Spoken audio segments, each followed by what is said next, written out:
She is standing at the baseline in Cincinnati, 21 years old, staring across the net at a woman who has already done something almost none of her peers have ever done twice, reach the final of a Grand Slam. And somehow, right now, in this exact moment, the 21-year-old is the one who looks like she belongs there more. Wait, that's not supposed to be possible. 6 weeks ago, almost nobody outside the Philippines could have told you her name. Now she's the reason an American hard-court arena sounds like it was airlifted straight out of Manila. Something happened in between those two facts. Something fast and strange and almost violent in how quickly it rewrote the rankings.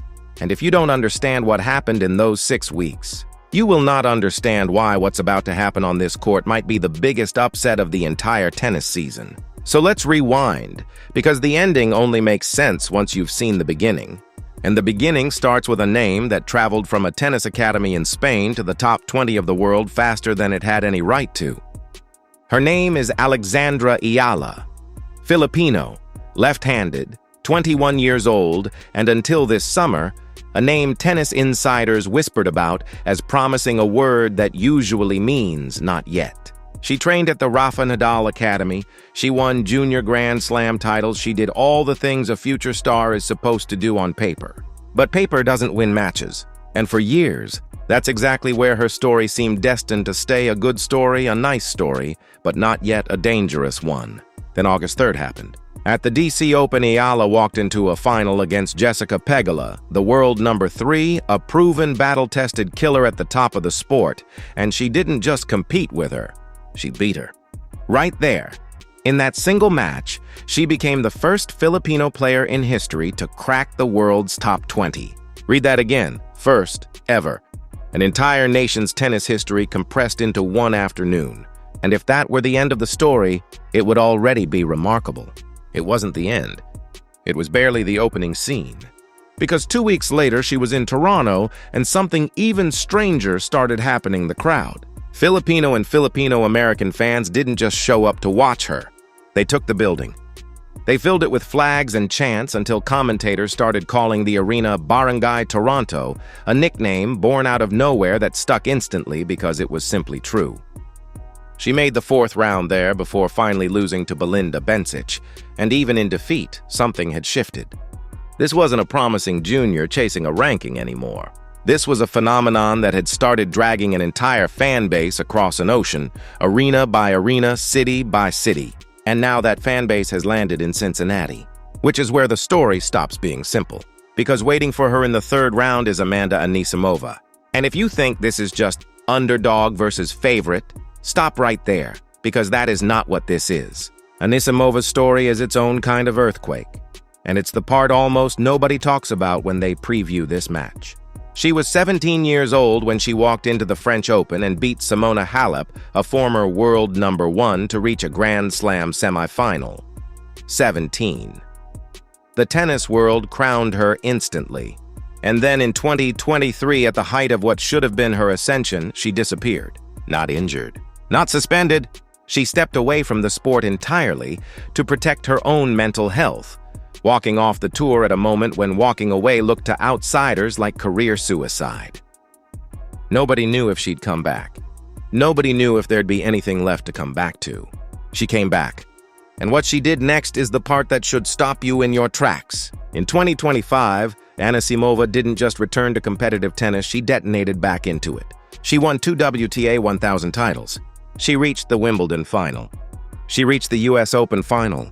She finished the year inside the top 5 in the world for the first time in her life. She has since said that other players quietly reached out to her, telling her that her decision to walk away gave them permission to protect themselves too. A career that once looked broken had become one of the most powerful comeback stories in the sport. So here is the twist nobody sets up properly before this match. This isn't a rising star against a fading veteran. This is 2 people mid-transformation, both mid-story, both still writing the next chapter in real time, colliding in the 3rd round of a tournament with no script to follow because these 2 have never played each other. Not once. 0 head-to-head matches ever at any level. No history to lean on. No patterns to study. Whatever happens next gets written from nothing. But here's where it gets uncomfortable for Eala. And this is the detail that changes how you should be watching this match. 2026 has not been kind to Anisimova. She split from her coach in March. A wrist injury wiped out 2 months of her clay season. She looked rusty and beatable at the French Open out in the 3rd round. The version of her that terrorized 2025 has been hard to locate all year. So which Anisimova shows up in Cincinnati, the wounded one still rebuilding, or the one capable of beating world #1 Aryna Sabalenka in a slam final because she's done exactly that? Nobody knows. Nobody knows. Not the analysts, not the coaches courtside, not Anisimova herself probably. And that uncertainty is exactly what makes this match unpredictable in a way stats can't measure. Now here's a number that should genuinely alarm you if you're rooting for Eala. There's a player standing in the 4th round waiting for the winner of this match, and it's 6th seed Linda Noskova, the reigning Wimbledon champion. Eala has already played Noskova twice this season. She lost both times, convincingly, 6-2, 6-1 at Indian Wells, 6-2, 6-4 in the Berlin final. 2 beatings, not 2 close calls. So even if Eala survives Anisimova, there's a ghost from earlier this season waiting on the other side, one that has beaten her every single time they've met. And it doesn't stop there, because if Eala somehow gets past that too, the path only gets darker. A projected quarterfinal against Jessica Pegula, the very player she beat for her first title. A semi-final against Elena Rybakina, one of the heaviest servers on tour. And then, at the very end of that gauntlet, waiting like something out of a fever dream, Aryna Sabalenka, the best player alive right now. This is not a soft draw with one obstacle. This is a run through fire, and the very first flame is Amanda Anisimova tonight. So how did Eala even get here, into this position, in the first place? Her 2nd-round match against Romania's Elena Ruse should tell you everything about the level she's currently playing at. She dropped her opening service game a shaky start, the kind that makes crowds nervous, and then something clicked. She won 6 straight games, closed the first set 6-1, was racing toward a 3-0 lead in the 2nd set when a storm rolled in and suspended play. Ruse, dealing with a foot injury during the delay, never came back out. Retirement. An unsatisfying way to end a match on paper, but look at the numbers underneath it, because the numbers are the real story. 71% of first serve return points won, 78% on second serve. Those are not the numbers of a player getting lucky. Those are the numbers of a player who is currently seeing the ball better than almost anyone else on tour.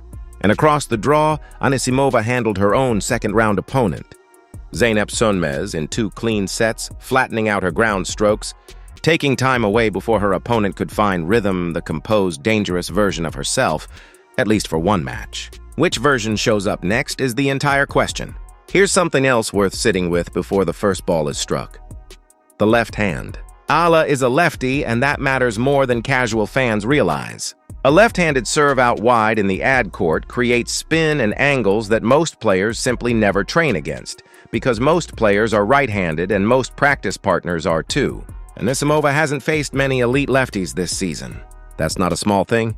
That's a crack in the wall that Eala's entire team will be aiming directly at from the very first service game, because it's worked against nearly everyone she's faced this summer. But there is a counterweight, and it's a big one: physicality. Anisimova, when her ball striking is truly locked in, hits with a flatness and pace that very few players on the entire tour can absorb and redirect. Her two-handed backhand in particular can simply overpower opponents who haven't finished physically maturing. Eala is 21, still growing into her frame, still filling out the physical gap that separates a promising 21-year-old from a fully mature professional in her mid-20s. In long, grinding rallies, that gap can show up in ways that end points before Eala wants them to end. And then there's the crowd. This is the part of the story that stats can't capture, but that everyone inside that stadium will feel the second the players walk out. Cincinnati has quietly, strangely become something like a second home for Eala this summer. The same wave of Filipino and Filipino-American support that transformed a Toronto arena into Barangay Toronto has followed her south, and it will be loud, and it will be entirely, unconditionally on her side. Playing in front of a crowd like that against a higher-ranked opponent who is still rebuilding her own confidence, that is not nothing. That is the kind of environment that turns tie breaks and break points into moments where crowd noise becomes an actual variable in the outcome. Add in one more wild card. Neither player can control. Rain has already disrupted both of their tournaments once in Cincinnati, and another delay at the wrong moment could shift momentum in a direction nobody predicted for either side. So strip away the seedings, strip away the rankings, and look at trajectory instead, because trajectory is the thing that actually predicts what happens next, far better than a number next to a name. Eala arrives having won a WTA title over a top 3 player. She's gone 7 wins in her last 8 matches. She pushed deep into the second week of Wimbledon. She is playing right now with the kind of fearless belief that doesn't usually show up this early in a career, the belief of someone who has already proven, on the biggest stage available to her, that she does not freeze. Anisimova arrives with a far heavier resume: 2 Grand Slam finals, a career-high ranking of world number 3, wins over Sabalenka herself, but she arrives carrying the weight of a 2026 season defined by injury, a coaching change, and an uneven, uncertain climb back toward the player she was 18 months ago. On paper, Anisimova should win this. In form, right now, tonight, it is not that simple. And that is exactly why tour analysts flagged this exact matchup the moment the draw was released and called it immediately the marquee match of the entire tournament. So here is the question this match actually answers. The one hiding underneath every stat and every storyline we just walked through is Alexandra Eala's summer, a genuine changing of the guard. A 21-year-old lefty arriving early and ahead of schedule to claim a permanent seat among the sport's elite. Or is this the moment the sport's most dangerous survivor?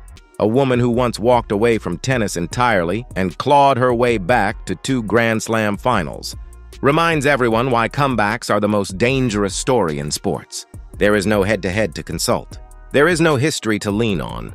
There is only a 21-year-old with a crowd behind her and a left-handed forehand that has bent every opponent this summer.